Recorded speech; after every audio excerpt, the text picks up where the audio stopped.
Most important LCR series में बहुत सारी चीजें हमें पढ़ने को मिलेंगी। हमारा टीवी रिमोट किस तरीके से फंक्शन करता है, उन सब के अंदर में एलसीआर सीरीज सर्किट ही होता है। ठीक है।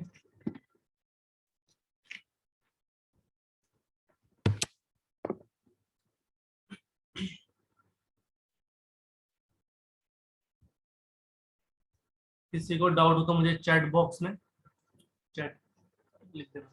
ओके, एलसीआर सीरीज सर्किट, तो इसमें हम एल का मतलब इंडक्टर है कि नहीं, इंडक्टेंस होता है, इंडक्टर नहीं, इंडक्टर इज अ डिवाइस। कैसा होता है, सोलेनोइड की तरह। सोलेनोइड ही इंडक्टर, इसको कॉइल भी बोल देते हैं, choke coil. C for capacitance, और इसका डिवाइस हो गया capacitor. R, R is a resistance, और इसका डिवाइस हो गया रजिस्टर।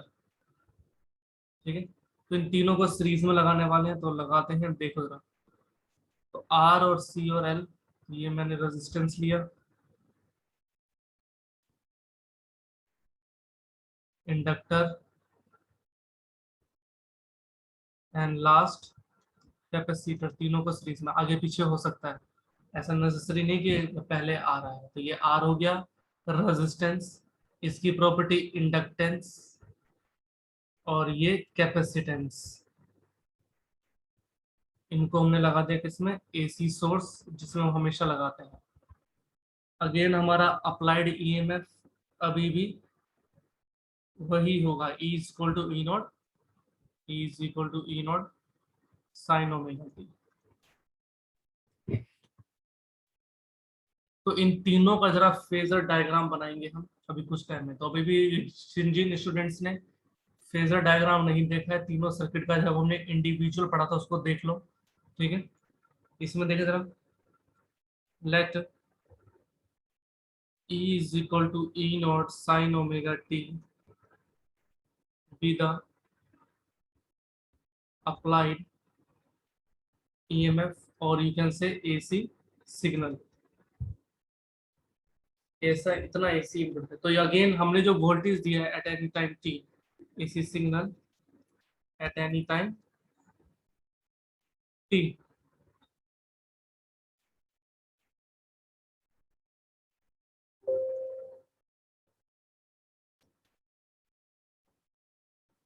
नाउ देखो, ये जो मैंने अप्लाइड ईएमएफ दिया है, E एट एनी टाइम पे E वोल्टेज है। E हमारा क्या, potential difference, EMF is a voltage.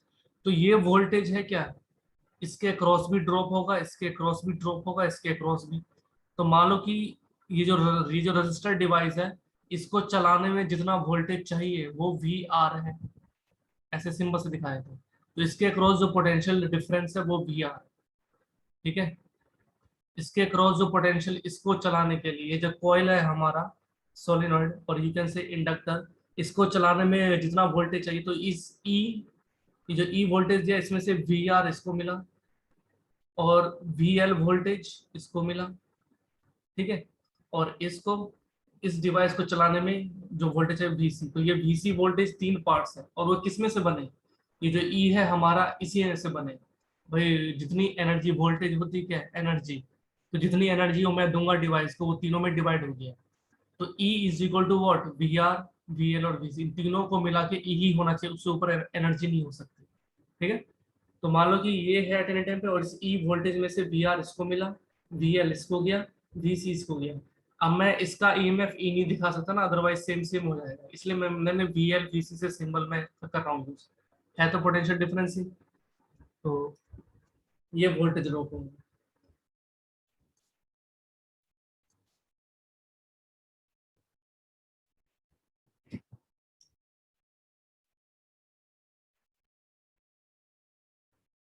ठीक है। तो here this next, here L C and R in series, R in series. So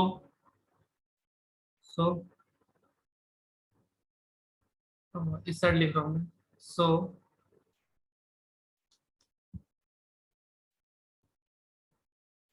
current series में हमारा है क्या, current.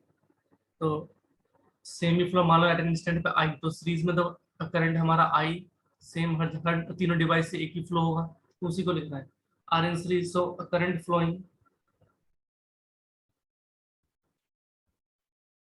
Through all L C and R is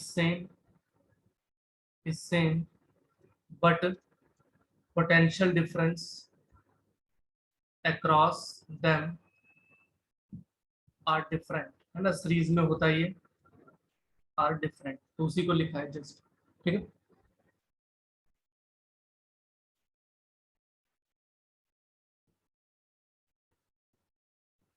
now here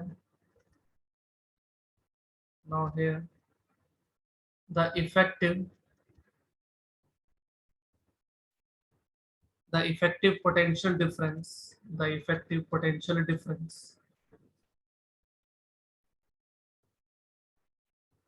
इसको मैं ऐसे दिखा देते हैं ई इफेक्टिव। ठीक है, दैट इज, ई इफेक्टिव का मतलब that is total potential difference is calculated by phasor diagram। तो यहाँ पे हम जो टोटल पोटेंशियल निकालेंगे, मतलब उसका एक्सप्रेशन अभी हम बनाने वाले हैं। वैसे तो पता ही है, ई तो हमने अप्लाई किया हुआ है, तो ई की value in terms of R L C कितना आता है वो मैं निकालना चाह रहा हूँ। Now here the effective potential difference, E effective से दिखा दिया मैंने उसको, ई इफेक्टिव भी बोल देते हैं। ई इफेक्टिव का मीनिंग तुम लोग समझ रहे होगे, ठीक है, मतलब आर एम एस है ना, आर एम एस बोल रहा हूँ, that is total potential difference is calculated by the phasor diagram. We will take the help of phasor diagram. ठीक है, किस तरीके से देखें, तो जितने भी जो आर है इसके नीचे तरफ फेजर डायग्राम बनाते हैं इनका। तो आर वाले का फेजर डायग्राम में पता है, जिस तरफ आई होता है उसी तरफ ई भी, ये बना दो, इसी फिगर के अंदर ही, सर्किट के अंदर ही बना देना। एल वाले में, एल वाले में पता है, अगर हम आई को इस तरफ लें तो ई ऊपर आता था, तो यहाँ पे मैंने ई जो है ईएमएफ उसको मैंने वी एल से दिखा रखा है। ठीक है, पोटेंशियल डिफरेंस को, तो वी एल ऊपर आता था और ये एंगल होता था कितना, 90 डिग्री। फेजर डायग्राम बनाने से, और ये जो वी होता था यहाँ पे, आई इस तरफ लेते थे तो हमारा इसका ईएमएफ नीचे आता था, तो ये वी सी हो गया। तो ये हमारा फेजर डायग्राम है, वही जो हमने तीनों एसी सर्किट में सीखे थे। अब इनको मैं इकट्ठे बना रहा हूँ कलेक्टिवली। तो if we draw the diagram collectively, तो ये डायग्राम कुछ इस तरीके से दिखाई देगा।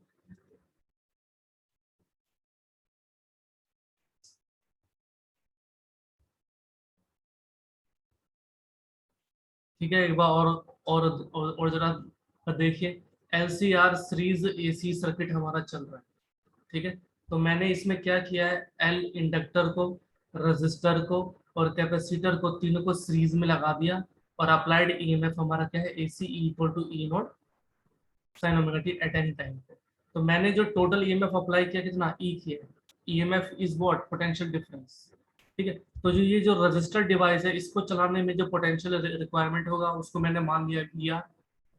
इंडक्टर को चलाने में जो रिक्वायरमेंट होगा इसमें से, ई में से वी एल मान लिया, इसके अक्रॉस में रिक्वायरमेंट है पोटेंशियल, और जो सी है उसके अक्रॉस वी सी है। ठीक है, तो पहले हम ईएमएफ से दिखा रहे थे, अब हमने सिंबल दिया है पोटेंशियल डिफरेंस ईएमएफ को वी एल वी सी। ठीक, तो ये जो टोटल ईएमएफ है ये ऑब्वियसली बात है किसके बराबर होगा भाई, इसी के अंदर सही निकल के आया भाई, जितना एनर्जी दूंगा उतना ही तो होगा, तो जितना पोटेंशियल दिया वो तीनों में डिवाइड हो गया ऐसे। तो इनका फेजर डायग्राम बनाया मैंने। आर का फेजर डायग्राम होता था इस तरीके से, जब इंडक्टर एसी सर्किट लिया था हमने, उसका फेजर डायग्राम में ईएमएफ ऊपर आता था, ईएमएफ क्या, पोटेंशियल डिफरेंस, तो मैंने वीएल को ऊपर बनाया इधर, और जो सी था उसका पोटेंशियल डिफरेंस से नीचे आया, और आई इस तरफ। ठीक है, तो इस, इन तीनों फेजर डायग्राम को मैं कलेक्टिवली बनाना चाह रहा हूँ, तो ये कुछ इस तरीके से दिखाई देगा। बनाइए यहाँ पर, ये मैं नेक्स्ट पेज पे बना रहा हूँ। ठीक है, नेक्स्ट पेज,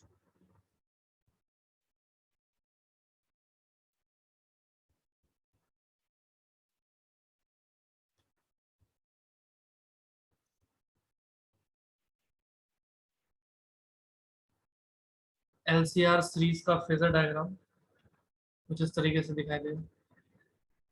ये मान लीजिए एक्स एक्सिस है, ये हमारे क्या है, प्लस वाई एक्सिस, ये निगेटिव वाई एक्सिस। इस तरफ अगर हमारा आई है तो इस तरफ हमारा होगा क्या, वी एल, और नीचे की तरफ वी सी।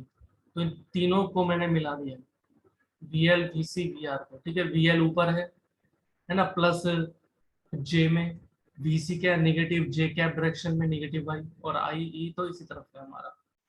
तो वी आर अगर आई तरफ है तो वी आर किस तरफ है, वी आर हमारा इसी तरफ है। ठीक है, आई रिफ्लेक्शन।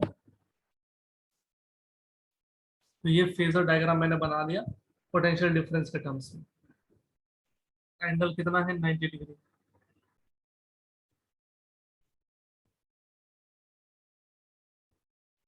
ओके, बताओ। हाँ देखिए, तो सो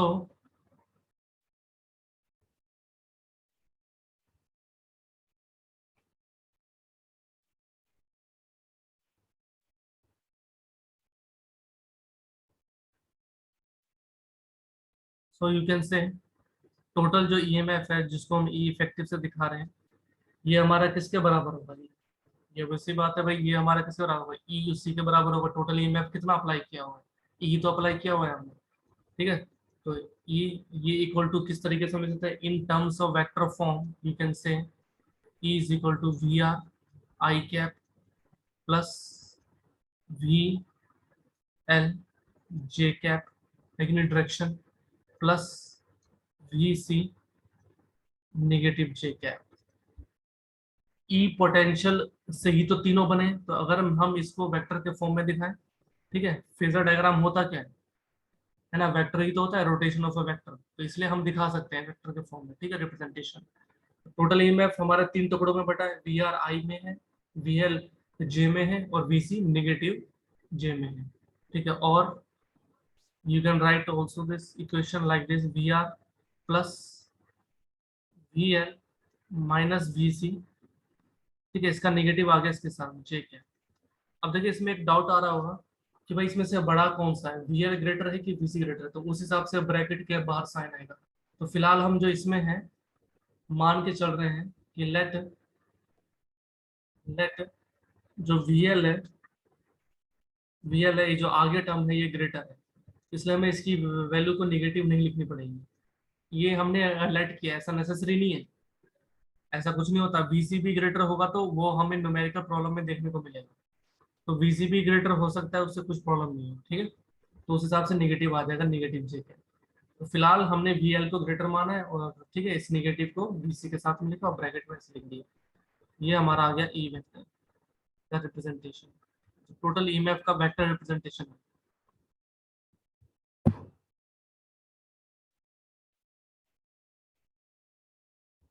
so magnitude of applied EMF eight any time T कितना होगा भाई, अच्छे से निकालना आता है मैग्नीट्यूड, सिंपली इसे दिखा सकते हो, अंडर रूट ऑफ आता है ना, सॉल्व करना, आई का कोफिशिएंट वी आर का स्क्वायर प्लस जे का कोफिशिएंट, ये पूरा पूरा है, तो V L minus V C का होल स्क्वायर,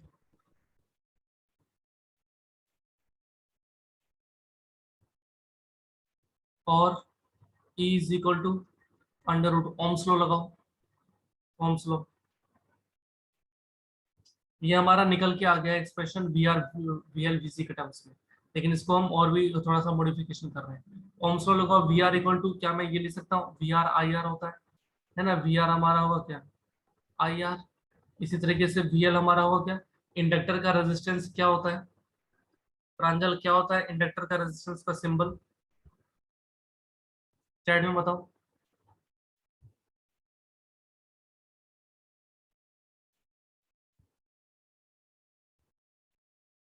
एक्सेल, यस। तो इसका तो इसमें ओम्स लॉ लगाओ, V equal to I R से, तो आई तो करंट तो सीरीज में सेम है, लेकिन इनका रेजिस्टेंस अलग होता है, तो इसका जो जो रेजिस्टेंस होता है वो एक्सएल होता है। ऐसी VC potential difference across I into X C. ठीक है, तो मैं इनको इस इन सिंबल में रखता हूँ, वी आर स्क्वायर है तो ये कितना होगा, I square R square plus V L कितना हो जाएगा, I XL minus I X R का होल स्क्वायर। तो हम जब आई आई को कॉमन लेंगे आई स्क्वायर, तो आई इस ब्रैकेट से आई स्क्वायर आ जाएगा बाहर, और जब रूट से बाहर निकालेंगे तो पूरा पूरा आई आ जाएगा बाहर। तो ब्रैकेट में बच जाएगा हमारा R square plus XL minus XC का। तो ये हमारा रेजिस्टेंस के टर्म्स में आ गया इक्वेशन ई का। ये हमारा किसके टर्म्स में था, वोल्टेज के टर्म्स में। फिर ओम्स लॉ लगाया हमने, और ओम्स लॉ की हेल्प से हमने क्या रेजिस्टेंस के टर्म्स में निकाल लिया। नाउ इतना लिख लीजिए पहले, आई को मैं नीचे ला रहा हूँ, ये हो गया E by I is equal to under root R square plus XL minus XC का होल स्क्वायर।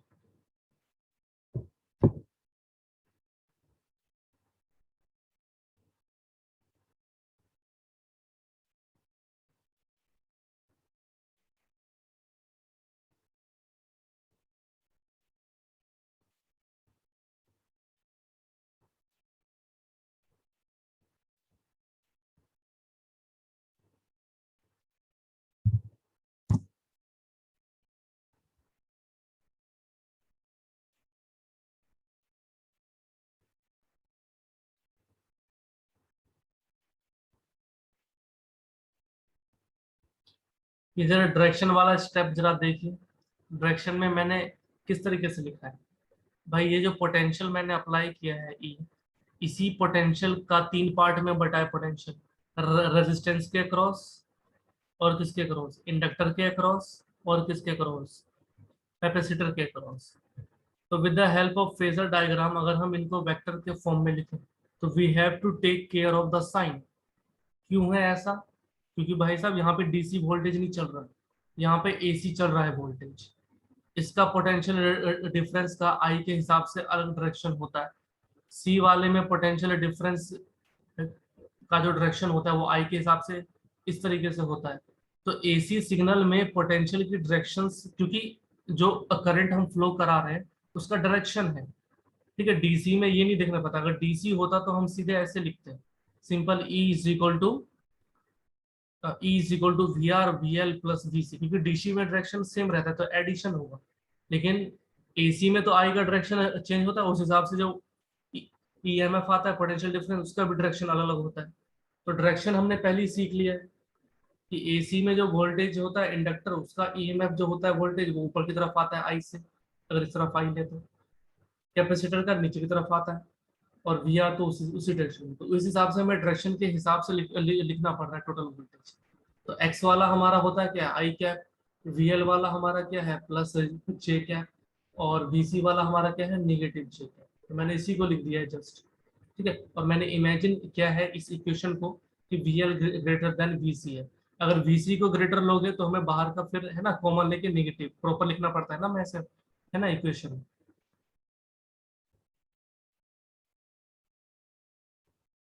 ओके, तो तो ये चीज था हमारा डायरेक्शन का।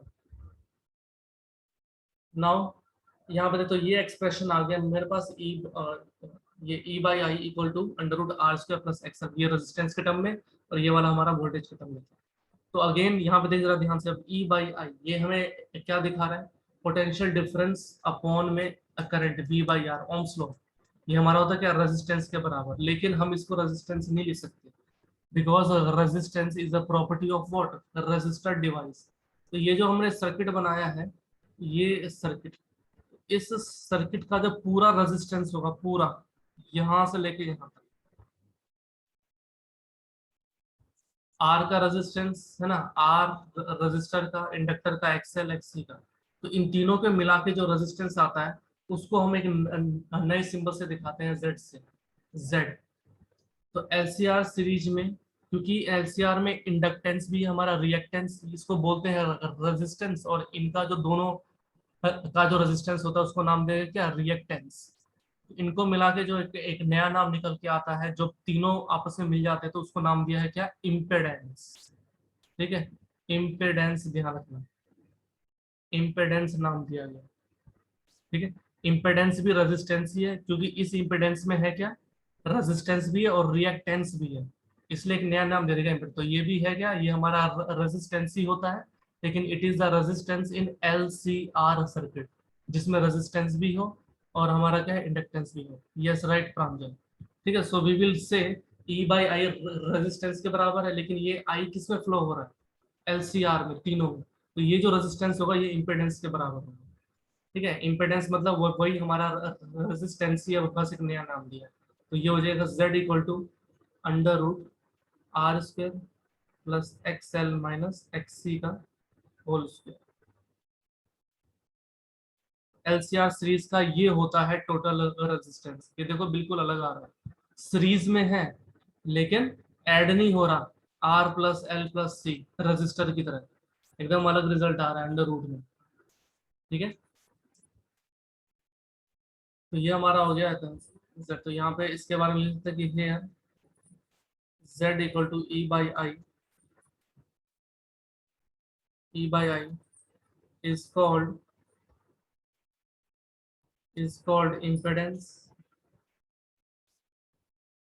impedance of LCR circuit,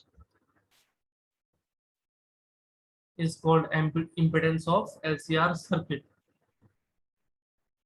and is defined as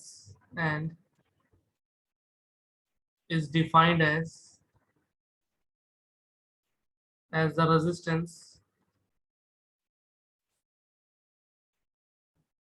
offered to the flow of current in LCR। ठीक है, तो अगेन जो ऐसा यूनिट इनकी होती है, ऐसा यूनिट है तो रेजिस्टेंस ही, तो ऐसा यूनिट इम्पेडेंस की। रिएक्टेंस ले लीजिए, दो रिएक्टेंस है, इंडक्टिव रिएक्टेंस, कैपेसिटिव रिएक्टेंस और रेजिस्टर। इन सब की क्या होती है, ओम ही होती है। ठीक है तो रेजिस्टेंस ही, काम वही है उनका, बस एक नया नाम दे दिया गया। ठीक है, लिख लीजिए इसे।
ओके सी,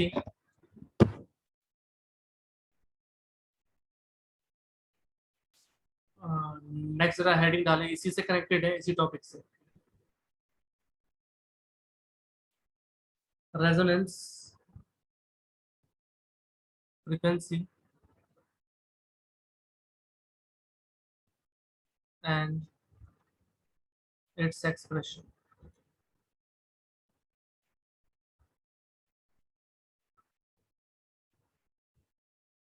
इसको थोड़ा सा लिख लेते हैं, ये भी इंपॉर्टेंट है, हमेशा अटैच होके आता है एलसीआर के साथ।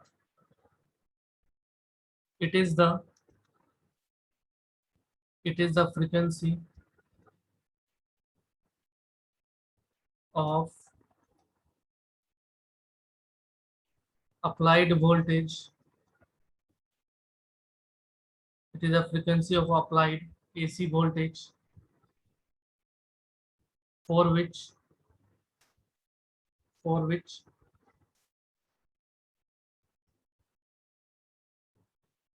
impedance of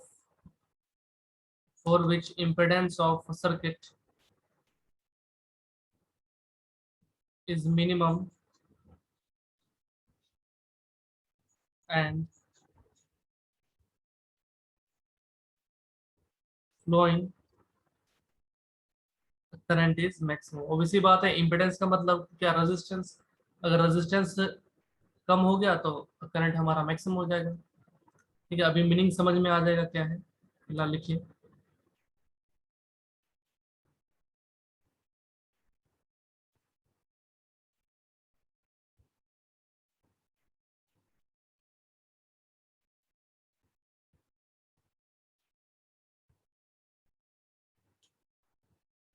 अब देखो, रेजोनेंट फ्रिक्वेंसी किसे बोला गया है, तो इसमें लिखा है कि it is the frequency of the applied AC voltage. तो हमने जो भी एलसीआर सर्किट बनाया है, मैं जरा एक बार और बनाता हूँ यहाँ पे।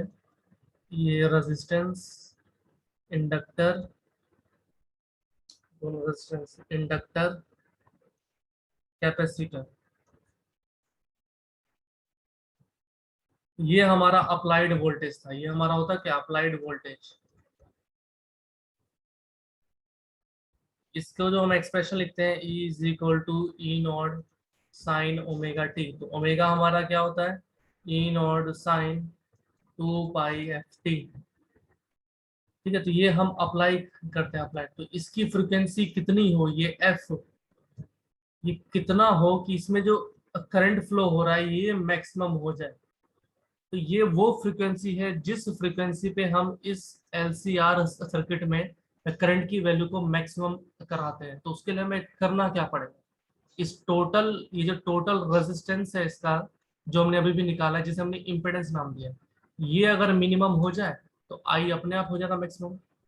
तो एक तरह से कि जेड मिनिमम किस फ्रीक्वेंसी पे हो सकता है, उस फ्रीक्वेंसी की वैल्यू मुझे पता लगानी है कि मैं एसी, क्योंकि सप्लाइड वोल्टेज एसी का हमारे हाथ में है, तो मैं कौन सी फ्रीक्वेंसी लूं कि इस एलसीआर सर्किट में का जो टोटल रेजिस्टेंस है वो मिनिमम निकल के आए।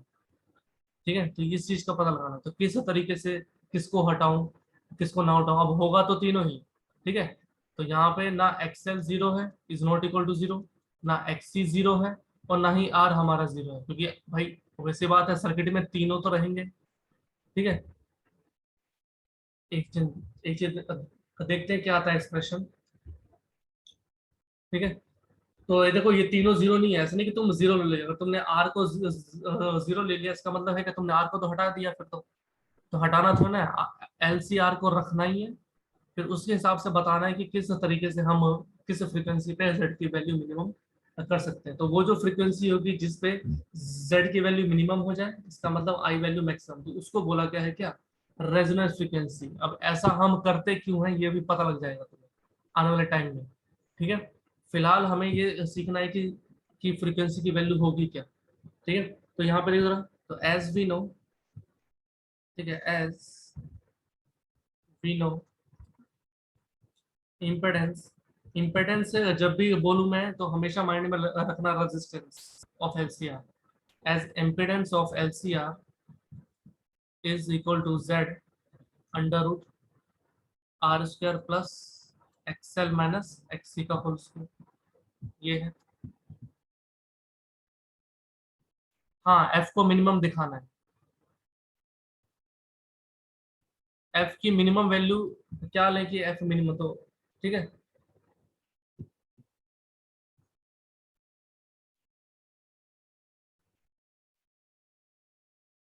एफ को मिनिमम नहीं, नहीं उल्टा बोल दिया मैंने, एफ मिनिमम नहीं दिखाना, ये जो जेड है ना ये मिनिमम दिखाना है, एफ नहीं।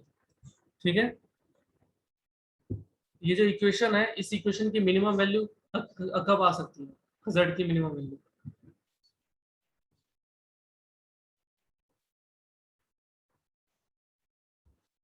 तो यहाँ जरा देखिए, तो we need to maximize the current, तो उसके लिए इम्पेडेंस, ये रेजिस्टेंस मिनिमम, तो इस इक्वेशन में for Z minimum X L must be equal to the X C, तो ही मिनिमम हो सकता है, और कोई ऑप्शन ही नहीं है। ठीक है, और कोई, क्योंकि अगर आप मान लीजिए एक्स सी को ग्रेटर लेंगे, बाई चांस की निगेटिव बना दूं, तो स्क्वायर है बाहर। ठीक है, बाहर स्क्वायर है क्या, उसको प्लस बना देगा, डबल कर देगा वैल्यू। तो इस इक्वेशन की मिनिमम वैल्यू तभी हो सकती है जब आप एक्सएल और एक्सी को जीरो लेंगे, क्योंकि ये टर्म पूरा पूरा जीरो हो जाएगा। आप इंडिविजुअल जीरो तो ले नहीं सकते, बिकॉज है ना, वो तो अलाउ है नहीं, क्योंकि तीनों डिवाइसेस हमें लगानी है तो उनका रेजिस्टेंस तो होगा। तो हमने क्या किया, चालाकी करिए, क्यों ना एक्सएल और एक्सी को इक्वल ले लें, तो आपस में ये वाला टर्म पूरा पूरा जीरो ही हो जाएगा, तो अपने आप ही निकल के आ गया। तो जेड, तो for Z minimum XL must be equal to XC. और आप चाहे अगर इसको तुम करंट से डिवाइड मल्टीप्लाई करो, आई इंटू एक्सएल, आई इंटू एक्सी, तो आई इंटू में आर हमारा किसके बराबर होता है, वी के बराबर, तो V L equal to V C. तो और इसकी जो कंडीशन होती है V L equal to V C भी होती है, ये भी ध्यान रखें, ठीक है, इसी से निकल के आएंगे। तो फिलहाल हम जब एक्सएल इक्वल टू एक्सी लेंगे, तो इस इक्वेशन में जेड मिनिमम कितना आएगा, under root of R square, ये गया, और इम्पेडेंस मिनिमम निकल के आ गया रेजिस्टेंस के बराबर, that is L C R behave as behave as purely resistive circuit, यानी कि उसका बिहेवियर होगा कि उसमें टोटली सिर्फ रजिस्टर लगा हुआ है, ऐसा बिहेवियर हो जाएगा। तो ये इसकी रेजिस्टेंस निकल के आती है हम जब सेट को मिलेगा। सो फ्रीक्वेंसी कितनी हो जाएगी, तो एक्सएल इक्वल टू एक्सी लिया हुआ है मैंने, ठीक है, तो as so XL equal to XC है, तो एक्सएल की वैल्यू होती क्या, ओमेगा एन, एक्सी की वैल्यू 1/ओमेगा सी, है ना, ध्यान होना चाहिए, एक्सएल होता है ओमेगा एल और एक्सी होता है 1/ओमेगा सी, ठीक है, उस तरफ आओ जरा, नेक्स्ट पेज पे इतना लिख लीजिए।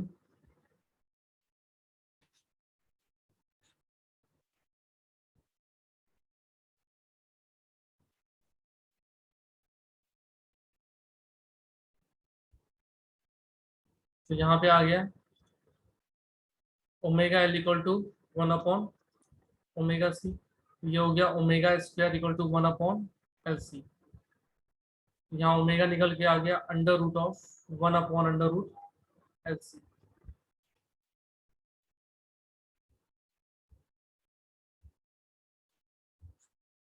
ओमेगा की वैल्यू 2πf लिखते हैं, is equal to under root of L C, तो एफ कितना आ गया 1/2π,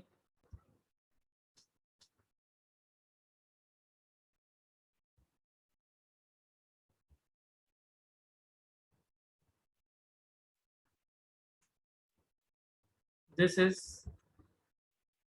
resonant frequency in LCR।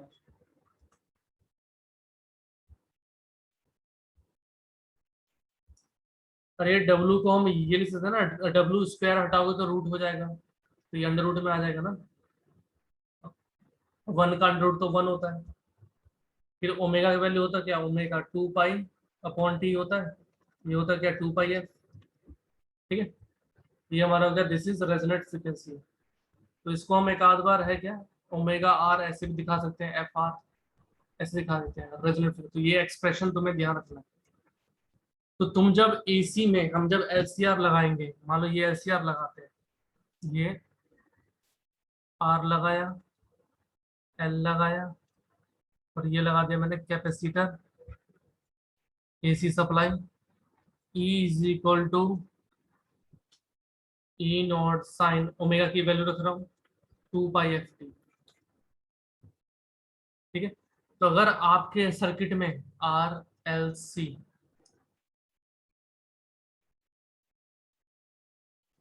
This is formula हमने अभी डिराइव किया है, किससे डिराइव किया, इस वाले से, एक्सएल इक्वल टू एक्सी से,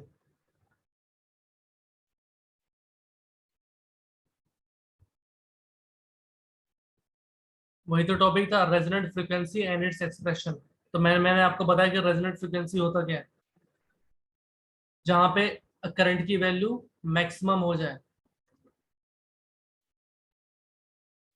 ठीक है, करंट की वैल्यू मैक्सिमम का मतलब है क्या, इम्पेडेंस मिनिमम हो जाए, ठीक है। तो इम्पेडेंस को जब मिनिमम करना है, तो इसी क्वेश्चन से इम्पेडेंस मिनिमम तभी हो सकता है जब एक्सएल इक्वल टू एक्सी हो, या फिर इस एक्सएल को रेजिस्टेंस है ये, तो अगर आई से तो मल्टीप्लाई करोगे तो आई इंटू में रेजिस्टेंस होता है क्या, ओम्स लॉ से पोटेंशियल डिफरेंस, तो V L equal to V C भी हो सकता है मिनिमम, ठीक है, ऐसे ऐसी चीजें तुम्हें ध्यान रखनी है। एक्सेल का मतलब रेजिस्टेंस, अरे भाई तो पहले तो पुराना टॉपिक पढ़ गया। ठीक है कृष्णा।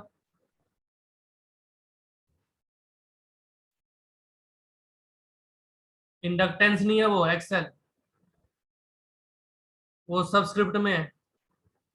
ऐसे लिखा है मैंने, इंडक्टेंस तो एल होता है।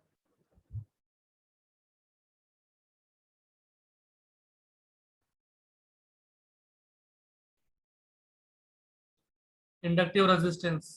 हम्म। ठीक है, अच्छी बात है, पता है तो। मैंने बस कंडीशन बताया, एक आध बार कंडीशन आ जाता है कि what is the necessary condition for resonance condition. तो you have to write the answer कि भाई एक्सएल इक्वल टू एक्सी भी हो सकता है या फिर वीएल इक्वल टू वीसी। ठीक है, तो इसके लिए है, नहीं इसके लिए बताया है ये। ठीक है, वीएल इक्वल टू वीसी भी हो सकता है। तो एक्सएल इक्वल टू एक्सी हमने इसलिए किया क्योंकि उस पे हमारा इम्पेडेंस मतलब रेजिस्टेंस मिनिमम हो रहा है, तो ही तो आई मैक्सिमम होगा। ठीक है, तो ये जेड मिनिमम हो गया और जो मिनिमम वैल्यू निकल के आई वो रेजिस्टेंस के बराबर। यानी कि जब आप एलसीआर में उस पूरे सर्किट का रेजिस्टेंस मिनिमम करोगे तो उसका रेजिस्टेंस किसकी तरह आता है, रेजिस्टिविटी रेजिस्टेंस के बराबर ही आ जाता है। It means LCR behave as purely resistive circuit. ठीक है, तो जब एलसीआर में आई की वैल्यू मैक्सिमम होगी उस टाइम में एलसीआर का बिहेवियर प्योरली रेजिस्टिव हो जाएगा। ये मीनिंग भी निकल के आया है मेरे से। छोटी छोटी चीजें हैं जो तुम्हें ध्यान पर रखनी है, हमेशा स्टार लगाते जाओ इन पॉइंट्स पे। ठीक है, कि जब भी एलसीआर में करंट की वैल्यू मैक्सिमम होगी उस टाइम में एलसीआर का बिहेवियर प्योरली रेजिस्टिव हो जाता है और उसका जो रेजिस्टेंस निकल के आता है मिनिमम एलसीआर का वो आर के बराबर निकल के आता है। ठीक है, तो यहाँ पे एक्सएल इक्वल टू एक्सिस से हमें फ्रीक्वेंसी चाहिए कि हमें भाई अप्लाइड फ्रीक्वेंसी कितनी आ रही है निकल के। तो एक्सएल इक्वल टू एक्सी का फॉर्मूला होता है XL equal to omega L XC one by omega C. यहाँ पे मैंने क्रॉस मल्टीप्लाई किया तो ओमेगा स्क्वायर इक्वल टू आ गया one by L C.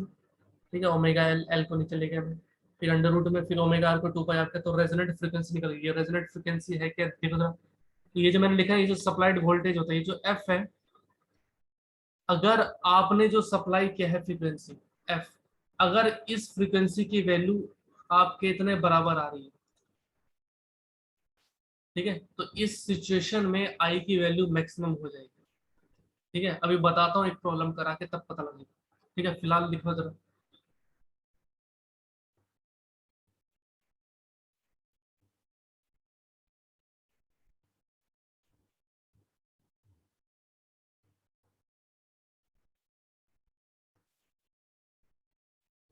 Excel से ये फॉर्मूला कैसे आया, ओमेगा एल है कृष्णा।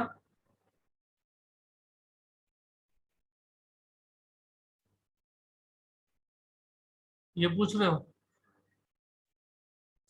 समझ गया हूँ, ठीक है।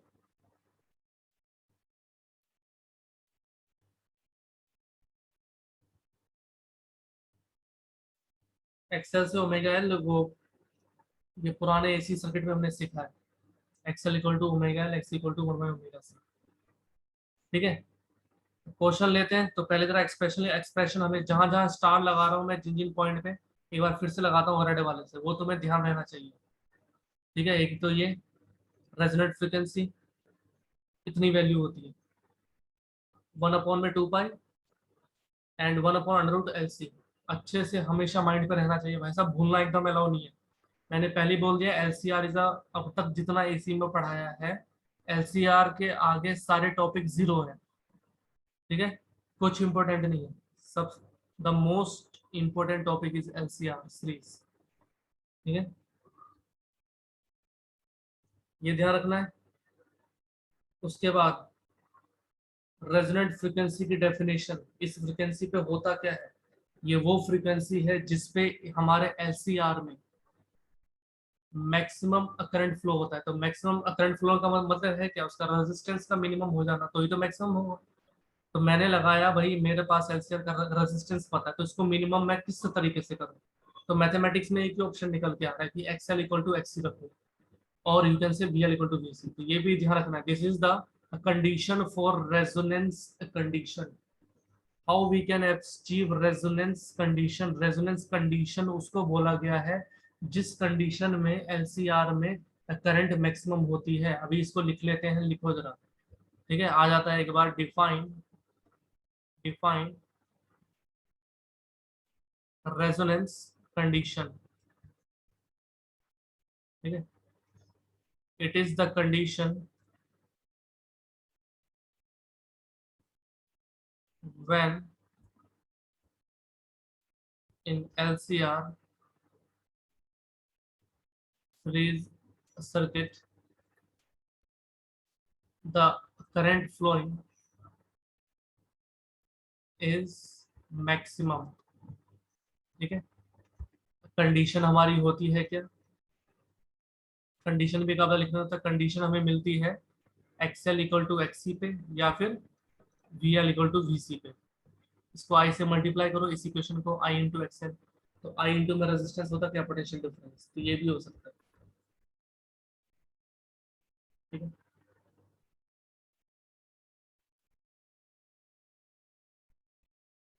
तो उस रेजोनेंस कंडीशन पे जो फ्रीक्वेंसी निकल के आती है, जो अप्लाई हम करते हैं अपने हाथों से, उस फ्रीक्वेंसी की वैल्यू इतनी होनी चाहिए। ठीक है, एक तरह क्वेश्चन लेते हैं, जरा देखो जरा क्वेश्चन।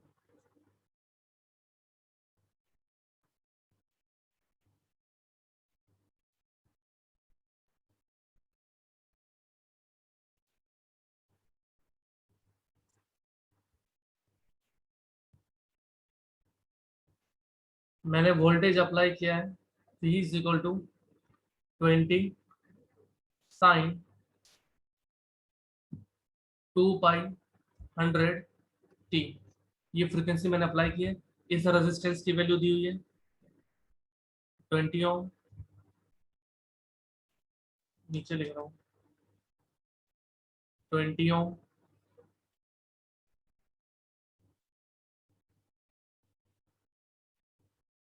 50 Henry, 20 farad. ठीक है, बताइए क्या इसमें करंट जो फ्लो हो रहा है मैक्सिमम है कि नहीं? बताइए, is this circuit is in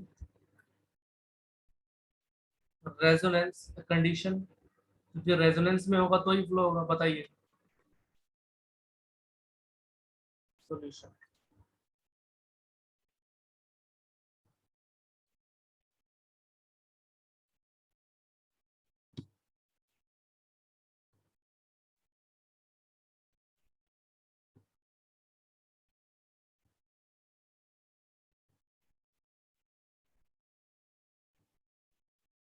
ये हमें एल की वैल्यू दी हुई है। ठीक है, ध्यान रखना, ये एल की वैल्यू होती है ना, एल हेनरी में होता है। ये सी दिया हुआ है, ये आर दिया हुआ है, पता चले, पता ही नहीं चल रहा है क्या? रेजिस्टेंस ओम में होता है। ठीक है, तो यहाँ देखिए, तो अप्लाइड फ्रीक्वेंसी है जो हमारी एसी फ्रीक्वेंसी अप्लाइड, वो फ्रीक्वेंसी है हमारी कितनी? ओमेगा टी क्या होता है? 2 पाई एफ टी। तो एफ है हमारे पास 100। ये अप्लाइड फ्रीक्वेंसी है। ठीक है, हर्ट्ज में लिख सकते हो। ठीक है, उसके बाद देखो, अगर हम एक्सप्रेशन निकालें रेजोनेंट फ्रीक्वेंसी का, तो रेजोनेंट फ्रीक्वेंसी की वैल्यू कितनी होनी चाहिए? 1/2 पाई 1/√LC। 1/2 पाई लिख दो अभी।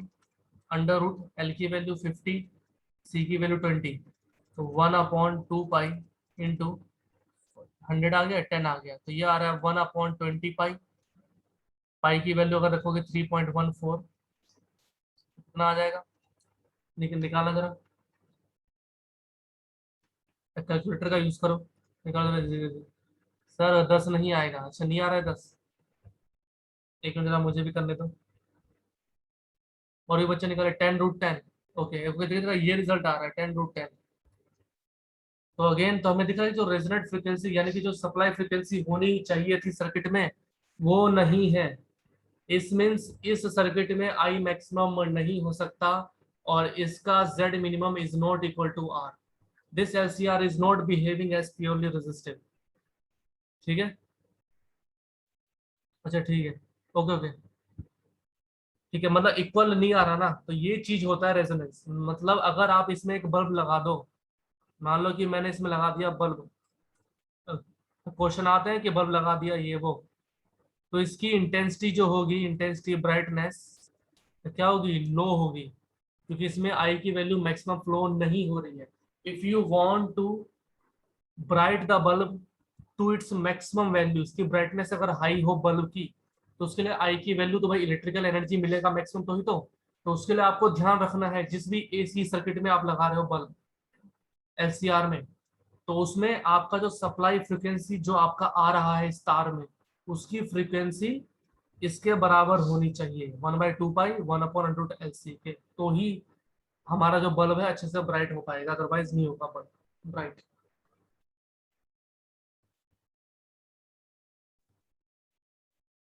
अब देखो, इसके अलावा जो और भी टॉपिक्स हैं इसमें, अभी मैं आपको और भी कराऊंगा ऐसे में प्रॉब्लम्स वगैरह, तो और अच्छे से कंसेप्ट क्लियर होगा। फिलहाल तो ये चीजें सब है क्या ध्यान में रखेंगे, फॉर्मूले वगैरह अच्छे से आने चाहिए हर चीज। अभी न्यूमेरिकल्स हम बहुत सारे लेंगे इसमें। ठीक है। अब देख रहे एलसीआर में कभी कभी होता क्या है कि मैंने सिर्फ आर लगा दिया और सी लगा दिया।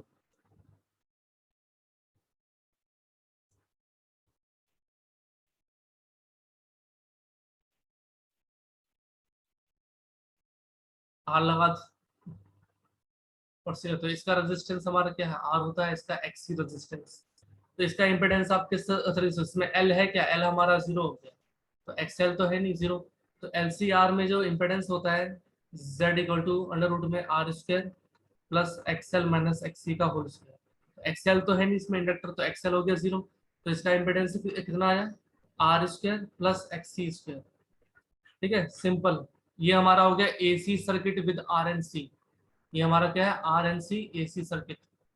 सीरीज में, पैरेलल में नहीं है, ध्यान रखना, पैरेलल में अलग अलग चीजें होती हैं, सीरीज वाला हमारे सिलेबस में। ठीक है। अगर आप मान लीजिए ये ले लेते हैं, आर आर ले लिया और इंडक्टर एसी लगा दिया, तो इसका इम्पिडेंस कितना आएगा भाई, अंडर रूट में एक्स, इस बार एक्सी हट गया, हमारा एल और आर है, तो इसका इम्पिडेंस आएगा आर स्क्वायर प्लस एक्सएल का स्क्वायर। ठीक है, इस तरीके से ध्यान रखें।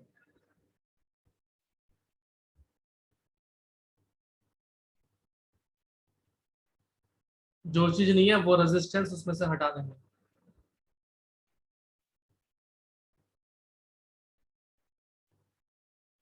हाँ कृष्णा, क्या बोल रहे हैं। हाँ कृष्णा, ये कैसे हुआ, प्लीज रिपीट दिस। किसको रिपीट करूं, इसे या आगे वाले को।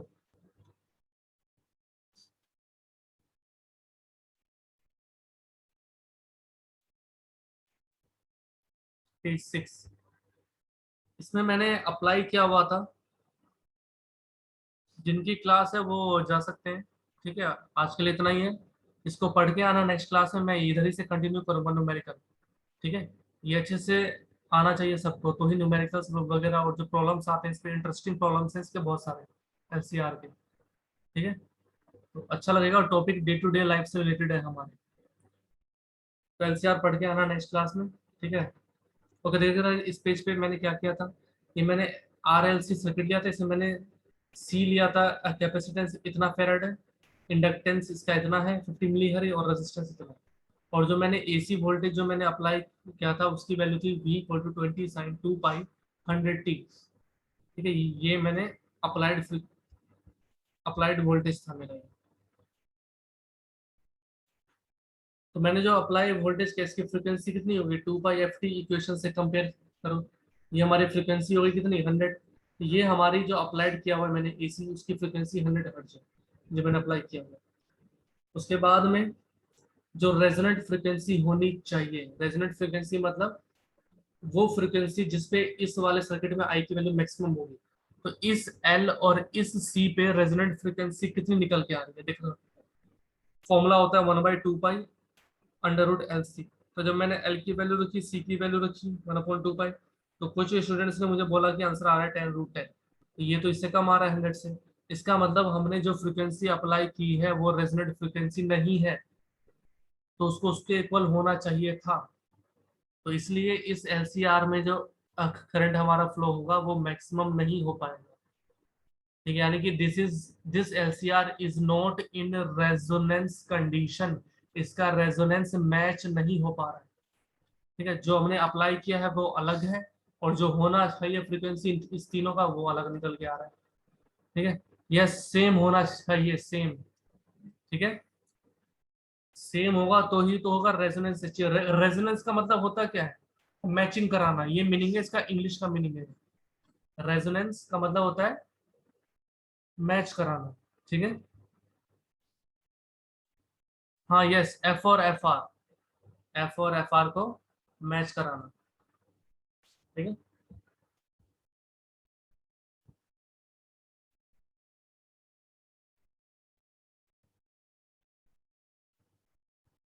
हाँ आर तो मैंने बस सिंबल ही किया है रेजोनेंट उसके लिए। ठीक है, ये हमारे अप्लाइड फ्रिक्वेंसी, तो ए लगा दो अप्लाइड फ्रिक्वेंसी है फिर। हाँ भाई, रेजिस्टेंस फॉर्मूले में तो है नहीं, तो उसका यूज ही नहीं है ना कुछ।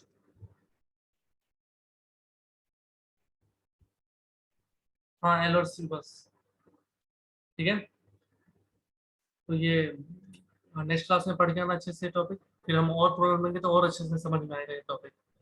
ठीक है, और डिटेल हम लेंगे तो और अच्छे से तुम्हारा इसमें कंसेप्ट क्लियर होगा। ये अभी तो मैंने बस एक ही प्रॉब्लम लिया है, और भी बहुत सारे लेंगे लॉजिक वाले, तो और अच्छे से तुम्हारा दिमाग चलने लग जाएगा। ठीक है, ओके, क्लास को स्टॉप कर रहा हूँ मैं। बाय।